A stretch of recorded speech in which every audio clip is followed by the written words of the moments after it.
Hey, Cub fans. Welcome back to Randy Talks Cubs. Thanks for joining us. We're going to do a little scouting report on the Mets. We've got a big four-game series coming up with them at Citi Field, or at Shea, if you want to call it that. So let's get to know them a little bit. They do have some names that we'd be familiar with. Pete Alonso, the polar bear. Francisco Lindor. They have signed J.D. Martinez as a free agent, so he's now a DH, right-handed hitting DH, along with DJ Stewart. Looks like he'll be their left-handed version. They got Harrison Bader, former Cardinal Yankee, that patrols center field for them. Brandon Nimmo, left fielder. Starling Marte, we know him well from his Pittsburgh Pirate days. He's playing well. So there's some names that we're familiar with. Let's go ahead and talk a little bit about them as an overview. They're currently 14-13, so just a game above 500. Third place in the National League East. They've in their last 10, they've gone 5-5. And some of their offensive rankings, they've hit 28 home runs, middle of the pack, 14th. They are 19th in hits at 217. They don't strike out much. 199 strikeouts is the 28th lowest. They steal a little bit of bases. They're 13th in the league in bases stolen at 20. They walk about average. They're 16th ranking in walks. Their average of 244 is in the middle of the pack at 19th. Pretty much middle of the pack in on-base percentage, slug, and OPS. And they've got a positive run differential of just 7. So offensive numbers are really sort of in the middle of the pack. They just had they won a extra inning game against the Cardinals on Sunday, 11 innings. And so they're coming off of probably a big win. But here's who they started on Sunday against the Cardinals. They started Brandon Nimmo in left field. He's a left-handed hitter. He's hitting 202 with a 681 OPS, couple of home runs, 27 strikeouts. They hit Francisco Lindor, switch hitting shortstop, second. Francisco's looks like he's having a little bit of a rough go. He's hitting 202, 4 home runs, leads him at bats at 109, 4 homers. Then the polar bear, Pete Alonso, playing first base, hitting third, leads him in home runs as expected. Pete has 8. He's hitting 248, 840 OPS, 23 strikeouts, 9 walks. So those are offensive numbers you expect probably from Pete. Their left-handed hitting DH, DJ Stewart, he's got about 49 at bats, hitting 204, 814 OPS, 3 home runs. Looks like he plays about half the time.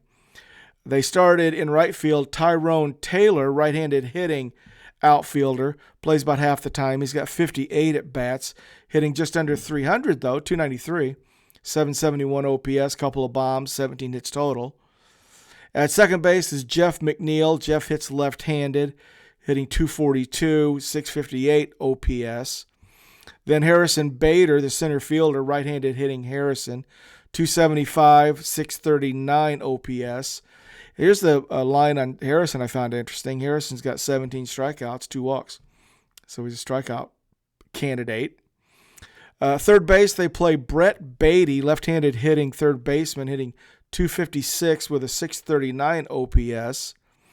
Their catcher, Francisco Alvarez, is hurt. He's on the IL, so they're without their first-team catcher. And I think Tomas Nido, who caught for them on Sunday, hits right-handed, only got 11 at bats. He's hitting just 214, 767 OPS.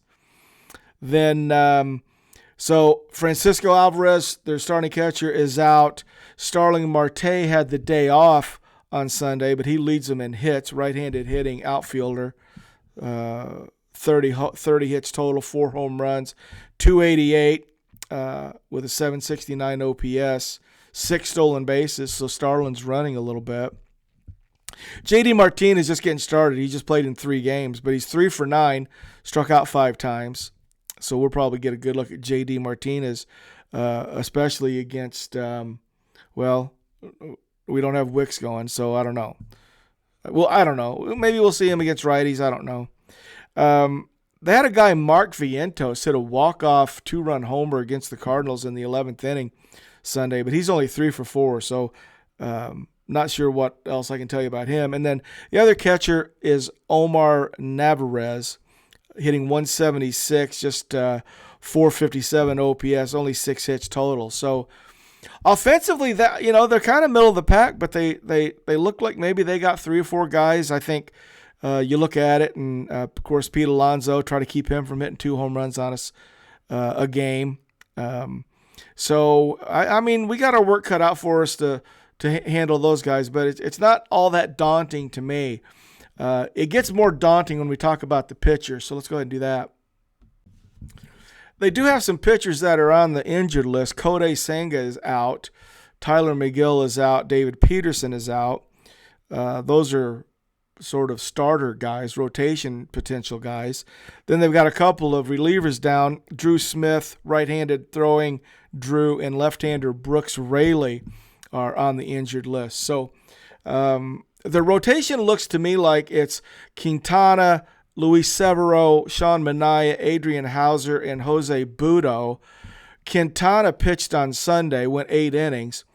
And it looks like posted we're going to get Luis Severino on Monday, Sean Manaea on Tuesday, Jose Budo on Wednesday, and then I'm going to assume Adrian Hauser, but I don't know.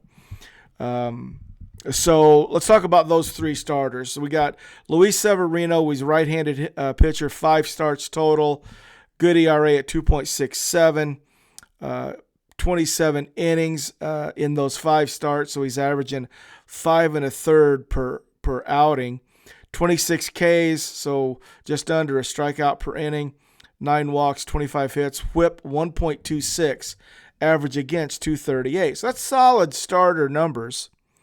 Then on Tuesday, they go lefty Sean Manaea. Did you guys see the picture of Sean Manaea with his haircut and a shave? You won't even know who he is. I'm not sure what he looks like now, but this is, I don't know, a few weeks ago I saw it. You wouldn't know him. Haircut, the hair was all gone.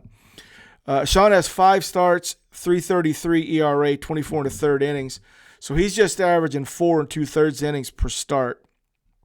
27 Ks, he's striking guys out.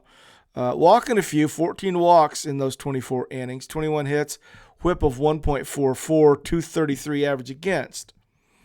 Then on Wednesday, righty Jose Budo, 4 starts, 2.86 ERA, 22 innings. So he's averaging 5 1/3. So between those 3 guys, about 5 innings a start is what they're averaging. Budo's strikeout guy, he's got 25 strikeouts, 12 walks, 1.09 whip, 160 average against. So that's a pretty good line. Let's get into the pen. Here's where it gets kind of worrisome. Edwin Diaz is their closer. He's got 4 saves, a ERA under 1 at .93, 9 2/3 innings, whip .92, average against 133. Edwin Diaz looks good, but he threw on Sunday an inning. Next is Reed Garrett. Reed has a save. He's got a .61 ERA in 14 2/3 innings, .87 whip, 25 strikeouts, average against 156. Reed Garrett, he pitched 2 innings on Sunday. So to me, their top 2 relievers, Diaz and Garrett, have thrown recently. Maybe we'll skip a day. We'll see. It might not be to our advantage. They've got right-hander George Lopez. He's got a save. He's got an ERA of 1.35, 13 1/3 innings, sub-1 whip .9, average against 1.74. I'll take that. Jake Dykman, left-hander, 3.86 ERA, 9 1/3 innings, sub-1 whip .96, average against 107. Right-hander Adam Ottavino, 1.86 ERA and 9 2/3, 17 K, so he's striking out 2 guys an inning. Whip .52, average against 121. That doesn't make me feel very comfortable. They just brought up another lefty, Danny Young. Brooks Raley on their lefty went on the IL, so don't know much about Danny Young, hasn't thrown much. So coming out of the pen, it looks like they just got the one lefty right now with the unknown factor in Danny Young. And when I look at their staff numbers, Like the offensive numbers, they all look pretty much kind of in the middle. The pitching, they have given up just 16 home runs, which is the 29th lowest, which is the second from the top, the best. So they're at the top in home runs allowed, total strikeouts 250. They're fifth. Their hits given up, they're one from the best at just 193. They're seventh in the league at average against at 224.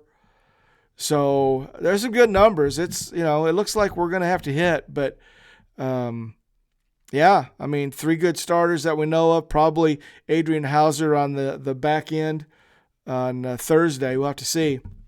But I don't know. It's Citi Field. You're on the road. It's Mets. They're going to be able to play. They got some guys that can do some damage, but nothing we can't handle. So we'll go in with positive attitude, get ready to play the Mets, and see what we can get done in 4 games in Queens this week. I like it. I look forward to it. I like games almost everywhere. I really enjoyed the games in Fenway. They're not all. Some of the road games I don't care about, but I've always enjoyed going to Queens. That atmosphere. I like the fan base, the Met fan base, and it's just a fun series for me always. So I look forward to it. So we got 4 games with the Mets. We need to play well, come out of there with 3 out of 4. That's my goal. Guys, thanks for joining us here on Randy Talks Cubs. Really appreciate it. And we'll talk soon. Go Cubs, go.